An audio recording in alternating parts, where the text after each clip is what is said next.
নমস্কার বন্ধুরা, সবাইকে স্বাগত জানাই আজকের আবারও একটা নতুন রেসিপিতে। তো আজকে রান্না করব খাসির ফুসফুস। তো এই খাবারটা হয়তো অনেকে পছন্দ করো, অনেকে পছন্দ করো না, কিন্তু এটা সুন্দর করে রান্না করলে খেতে কিন্তু বেশ লাগে। তো প্রথমে আমি গরম জল করে নিচ্ছি। গরম জল হয়ে গেছে, এবার এইগুলো আমি জলের মধ্যে দিয়ে দিচ্ছি।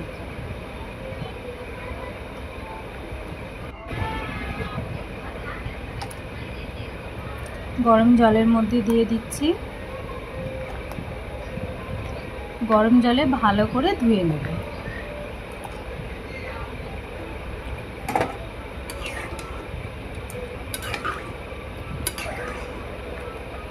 তো একটু নাড়াচাড়া করে দিচ্ছি। এবার গরম জল থেকে ছেঁকে তুলে নিলাম। এবার কড়াইয়ে একটু তেল দিয়ে দিলাম। তেল গরম হয়ে গেছে। এবার কড়াইয়ের তেলের মধ্যে আমি এগুলো দিয়ে দিলাম। এগুলো একটু তেলে নাড়াচাড়া করে নেব।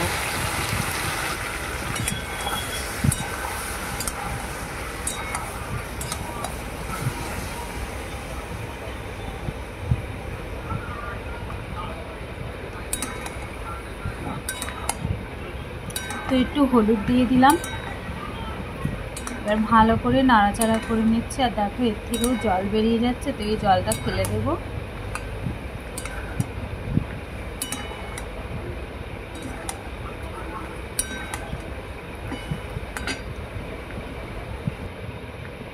আর এখানে ডুমো ডুমো করে আলু কেটে নিয়েছি। আলু কেটে নিলাম, দুটো বড় সাইজের আলু এরকম ডুমো ডুমো করে কেটে নিয়েছি। একটু টমেটো কেটে আলুগুলো এই সাইজ করে নিয়েছি। টমেটো কুচি আর মশলা নিয়েছি শুকনো লঙ্কা, রসুন, আদা, পেঁয়াজ। আর এখানে পেঁয়াজ নিয়েছি কিছুটা কুচিয়ে। তো গ্যাস জেলে কড়াই বসিয়ে দিলাম। প্রথমে আমি কড়াইয়ে তেল দিয়ে দিচ্ছি। আলুগুলো প্রথমে আমি লাল লাল করে ভেজে নেব। এবার তেলের উপরে ছেড়ে দিচ্ছি।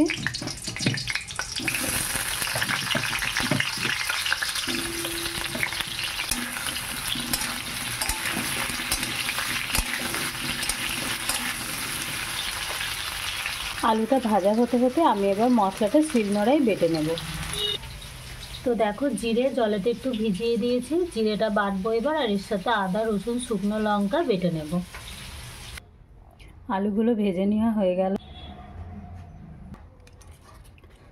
এবার আমি তেলের উপরে দুটো তেজপাতা দিয়ে দিলাম। পেঁয়াজ কুচি।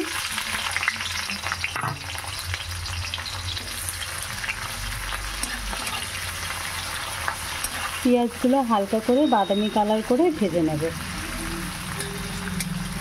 আর মশলাও বাটা হয়ে গেছে। তো পেঁয়াজ ভাজা হচ্ছে।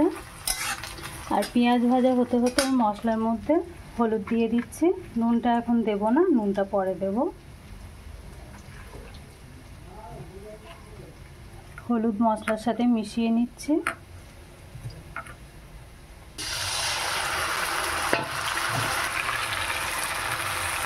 মশলা এবার ভালো করে কষে নেব।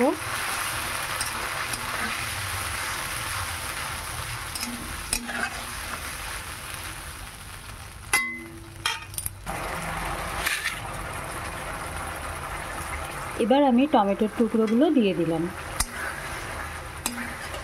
ভালো করে এবার মশলা কষে নেব। মশলা কষে নেওয়া হয়ে গেল। এবার আমি খাসির ফুসফুসগুলো দিয়ে দেব।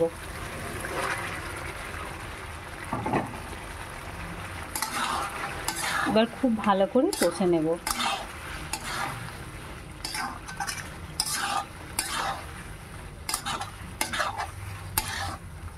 আর এটা কিন্তু কষতে হবে অনেকক্ষণ ধরে। আর ঠান্ডা জল দিয়ে কষা যাবে না, গরম জল করে নেব এবার। তো গরম জল এক হাতা করে করে দিয়ে কষতে হবে। আর এইভাবে রান্না করলে তরকারিটা খেতে খুবই স্বাদ হবে।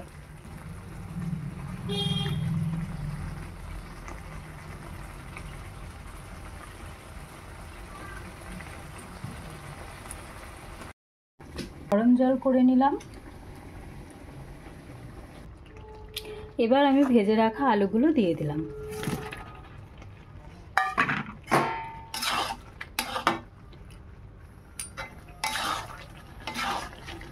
আলু দিয়ে একটু ভালো করে কষে নেব।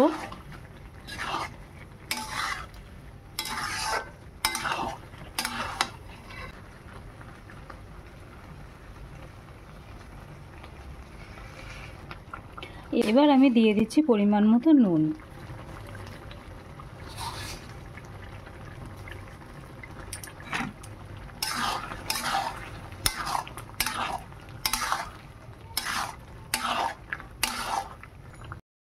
তো দেখো খুব ভালো করে কষে নেওয়া হয়ে গেল। আর মশলা থেকে তেলও ছেড়ে গিয়েছে। তো খুব সুন্দর করে কষে নিলাম। এবার জল দিয়ে দেব, আর জল কিন্তু গরম জল দেব। গরম করে রাখা জল দিয়ে দিলাম।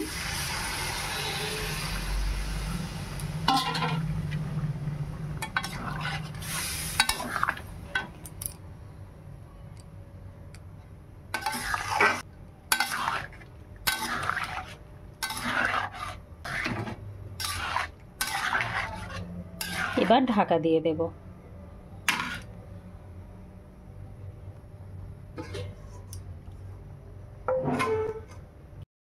এবার আমি ঢাকাটা খুলে দিলাম। তৈরি হয়ে গেল।